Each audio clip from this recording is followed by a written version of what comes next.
సభలకు మరి ఈరోజు వారు కూడా వారి దివ్యమైనటువంటి ఉపదేశాన్ని ఒక 5 నిమిషాలు తెలియజేస్తారని కోరుకుంటున్నాను. ఇంకా మహాత్ములు 4 ఉన్నారు. ఉపన్యాసంలో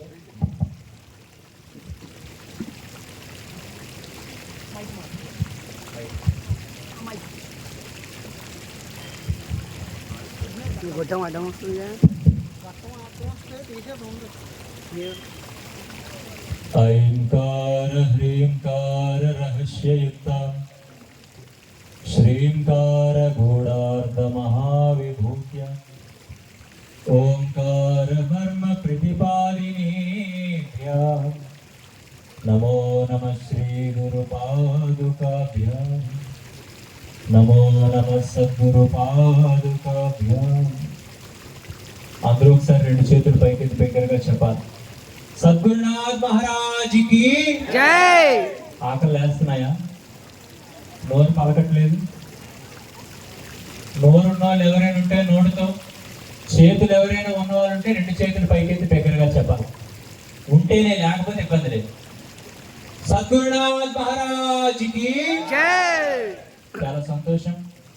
అందరూ ఎలా ఉన్నారు? బాగున్నారా? బాగున్నామని నోటితో చెప్పారే కానీ బాగున్నామని చెప్పిన ప్రతి నోటి వెనకాతల ప్రతి మనసులో కూడా బాధలే మిగిలిన్నాయి ఇవాళ రోజుల్లో. నిజమా కాదా? నిజమైన అదృష్టం మనిషికి జీవితంలో ఏమిటి అని అంటే, పడుకుండేటప్పుడు ప్రశాంతంగా నిద్ర చెంది తిరిగి మెలుగు చెందేటప్పుడు, లేచేటప్పుడు ప్రశాంతంగా ఎవరైతే నిద్ర లేస్తారో వారే నిజమైన అదృష్టవంతులు. ఈరోజు ఆ 2 మనకు లేవు. రాత్రి తలగడ మీదకి వెళ్ళగానే ఏదో తెలియని బాధ, ఏదో తెలియని వేదన, ఏదో తెలియని కష్టం, ఏదో తెలియనటువంటి ఇబ్బందులతో తలగడలు తడుపుకుంటే కానీ నిద్ర మనకు రాని పరిస్థితులు.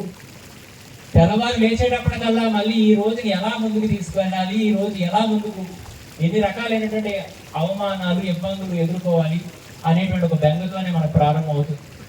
దీనంతటికీ కారణం మనిషి తాత్కాలికమైన అంశాల కోసం ఎక్కువ ఆలోచిస్తూ శాశ్వతమైన అంశాల కోసం ఆలోచించడం మానేశాడు. అటువంటి పరిస్థితుల్లో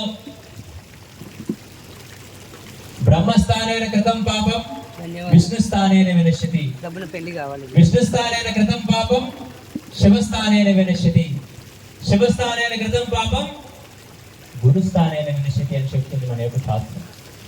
అంటే మనిషి వీడు కాస్త చంచలమైన మనసుకుడు అయినప్పటికీ కూడా బ్రహ్మగారి దగ్గరికి వెళ్ళి బ్రహ్మగారి దర్శనం చేయించేటువంటి అవకాశాన్ని ఇస్తే, అక్కడ కూడా సరిగ్గా ఉండకుండా అక్కడ కూడా ఏమైనా తప్పులు చేస్తే అది విష్ణువు దగ్గరికి వెళ్తే ఆ పాపం పరిహారం అయిపోతుంది. ఇంక అక్కడ కూడా ఉండకుండా అక్కడ కూడా ఏదైనా తప్పుని కర్మని చేస్తే శివుడి దగ్గరికి వెళ్తే నాశనం అయిపోతుంది ఆ యొక్క పాపము, ఆ కర్మ. ఇక శివుడి దగ్గర కూడా చేస్తే ఎక్కడికి వెళ్ళాలా? గురుస్థానైన వినశ్యతి. ఇక గురువు దగ్గర కూడా తప్పుని చేస్తే నైవ స్థానైన వినశ్యతి. అటువంటి పరిస్థితుల్లో ఈరోజు మనం అంతా కూడా తప్పే చేస్తున్నామని చెప్తున్నాడు గురువుల దగ్గర కూడా. సాధారణంగా ఇవాళ రోజుల్లో ధర్మానికి లేని ప్రాధాన్యత కులాలకి, రాజకీయ పార్టీలకు ఉంటాయి. అదే కుల సభలు గారు పెడితే తిరగబడి జనాలు వస్తారు. రాజకీయ పార్టీలు అయితే మరి చెప్పక్కర్లేదు, బ్లడ్ అంట. కానీ ఆ సభలకైతే మనోడే చేస్తున్నాడా, మావోడేరా అని చెప్పి పక్కన్న వాడిని కూడా తోడి తీసుకెళ్లే పరిస్థితి. మరి వారు ఇదే ప్రాంతంలో పుట్టినటువంటి పరమాత్మానందగిరి స్వామి, మరి ఆయనకి ఆధ్యాత్మికమైన స్పృహతో, ధార్మికమైనటువంటి ఒక ఆలోచనతో, మరి చక్కనైనటువంటి ఒక సాధనతో కాశీలో ఆయన వేదాంతాన్ని అభ్యసించి ఆచార్య పట్టాన్ని పొందినటువంటి వ్యక్తి, మరి ఇదే ప్రాంతీయుడు, ఇదే వర్గీయుడు, ఇదే కులపు వ్యక్తి, మీకు సంబంధించిన వ్యక్తి, మనకు సంబంధించిన వ్యక్తి. మరి ఇవాళ మనం అంతా కూడా ఏమయ్యాం? ఏదో వచ్చాము తప్పితే ఏదో ఒక్కొక్కరు ఒక్కొక్క సబ్జెక్ట్ మాట్లాడుతున్నారు, అర్థం కావట్లేదని కొందరున్నారు. కొంతమంది ఏదో వీళ్ళు పుష్కరాలు లేకపోతే కుంభమేళాకి వెళ్ళినప్పుడు ఎందుకు వెళ్తున్నారని అడిగితే అంతమంది వెళ్తున్నారు కాబట్టి మేము వెళ్తే కూడా మాకేదో పుణ్యం వస్తుంది అన్నట్టు అయిపోయింది వాళ్ళ. కానీ మీరు బాగా గుర్తుపెట్టుకోండి, సాధకుడు అనబడేటువంటి వారు, సన్యాసులు అనబడేటువంటి వారు ఎప్పుడు కూడా నిరంతర యమ, నియమ, ప్రాణాయామ, ప్రత్యాహార, ఆసన, ధ్యాన, ధారణ, సమాధి, అష్టాంగ యోగాన్ని పాటిస్తూ నిరంతరం కూడా తప, జప, ధ్యానాలతో వారు లోపలే దైవాన్ని దర్శిస్తూ, లోపలే కాదు, ఒక మతం వారికి మనం అడిగితే మీ దేవుడు ఎక్కడున్నాడని అడిగితే దేవుడు సర్వవ్యాపుడు కాబట్టి ఇక్కడే ఉంటాడు, ఇలాగే ఉంటాడని చెప్పలేము. దేవుడు ఎక్కడ నచ్చితే అక్కడ ఉంటాడని ఒక మతం వాళ్ళు చెప్తారు. ఇంకో మతం వారికి మీ దేవుడు ఎక్కడున్నాడు అడిగితే దేవుడు పరలోకాన్ని ఉంటాడు. ఎక్కడ ఉంటాడు? ఎక్కడైతే కాదు, అడ్రస్ ఎక్కడ కాదు. అదే మన ధర్మాన్ని, మన యొక్క భగవద్గీతను ప్రశ్నిస్తే దేవుడు ఎక్కడ ఉంటాడంటే దేవుడు చెప్పే సమాధానం ఏంటి? ఐమాత్మ సర్వభూతాత్మ. ప్రతి ఒక్క జీవిలో కదలాడే దేహేంద్రియాల్లో చైతన్య స్వరూపాన్ని నేనే. ప్రతి చెట్టులో, ప్రతి పుట్టలో, ప్రతి ఒక్క వాగులో, వంకలో, నదిలో, సర్వంలో కూడా నేనే ఉన్నానని చెప్తాడు. కాబట్టి సాధకుడు ఎప్పుడు కూడా తన లోపల ఉన్నటువంటి దైవాన్ని దర్శిస్తూ కూడా ప్రతి వ్యక్తిలో కూడా దైవాన్ని దర్శిస్తాడు. అటువంటి వ్యక్తులు ఈరోజు ఇంతమంది సాధువులు, ఇంతమంది మహాత్ములు, ఆఖరికి ద్వైరూపే వాసుదేవస్య చలం చాచలమేవచ చలం సన్యాసినాం రూపం అచలం ప్రతిమాదికం అని చెప్తారు. భగవంతుడు ఎలా ఉంటాడు అంటే రెండు రూపాల్లో, ఒకటి కదిలినట్టుగా, రెండు కదలనట్టుగా. కదలనట్టుగా ఎలా ఉంటాడనంటే ఈ విగ్రహాల్లోని, పటాల్లోని, ఘటాల్లోని ఉంటాడు. కదిలేటట్టుగా ఎలా ఉంటాడంటే ఎవరైతే తన శరీరం అనేటువంటి అశాశ్వతం, అనిత్యాన్ని శరీరాన్ని విభవ నైవ శాశ్వత నిత్యం సన్నిహితో మృత్యు కర్తవ్యం ధర్మ సంగ్రహం అని చెప్పి కనబడేటువంటి జగత్తంతా కూడా నశించిపోయేది, కాలిపోయేది, కూలిపోయేది. కాబట్టి శరీరం కూడా అటువంటిదే. కాబట్టి మనం ఉన్నంత వరకు కూడా మన ధర్మాన్ని పాటించాలని చెప్పి ఎవరైతే దైవానికి శరణాగతితో వారి జీవితాన్ని, శరీరాన్ని త్యాగం చేస్తారో ఆ సన్యాసుల రూపంలో భగవంతుడు నడియాడతాడు. అటువంటి సన్యాసులందరూ కూడా మన ప్రాంతానికి వచ్చారంటే ఇది మన అందరికీ కూడా ఎంత అదృష్టం. ఇప్పుడు చప్పట్లు కొట్టారు. ఆ ఫ్లెక్సీలు చూసినప్పుడు, ఆ ప్రచారాలు చేసినప్పుడు, ఆ పాంప్లెట్లు చూసినప్పుడు ఇంతమంది సాధువులు వస్తున్నారే, ఇంతమంది సన్యాసులు వస్తున్నారే, వారి పాద స్పర్శతో మన మండలం అంతా పునీతం అవుతుంది.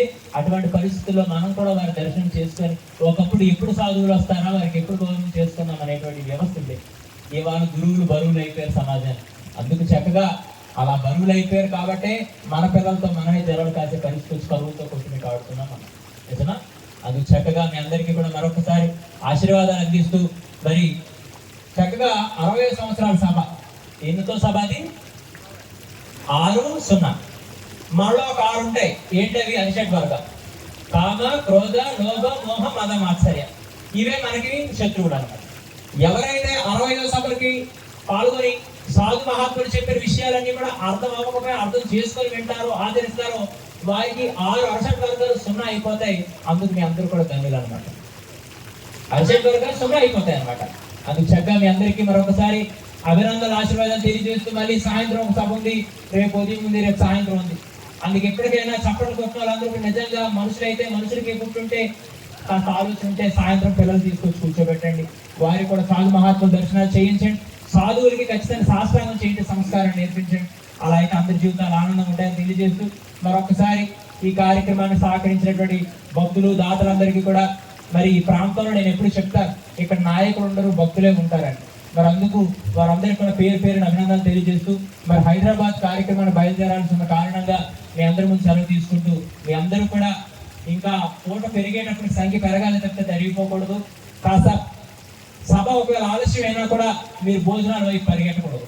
నాకు మాట ఇవ్వాలి, మీరు అందరూ ఇస్తారా? సమయం ఒకవేళ సభ ముగించినంత వరకు కూడా ఎవరు లెక్కకూడదు. స్వామివారు ఎప్పుడైతే ముగింపు శాస్త్రమంత్రం చెప్తారో అప్పుడే భోజనానికి వెళ్ళాలి తప్పితే మీరు భోజనానికి వెళ్ళారంటే మీరు అందరినీ అమర్యాద చేసినట్టు అవుతుంది, మీకు సంస్కారం లేదు అని అర్థం. అలాంటి వాళ్ళు ఎవరు ఉంటారా? ఉంటారు కాదు. మరొకసారి మీ అందరి ముందు సెలవు తీసుకుంటే అందరూ గట్టి చెప్పండి, భారత్ మాతా కీ జై. భారతీయులు లేరా? భారత్ మాతా కీ జై. సత్య సనాతన హిందూ ధర్మ కీ జై.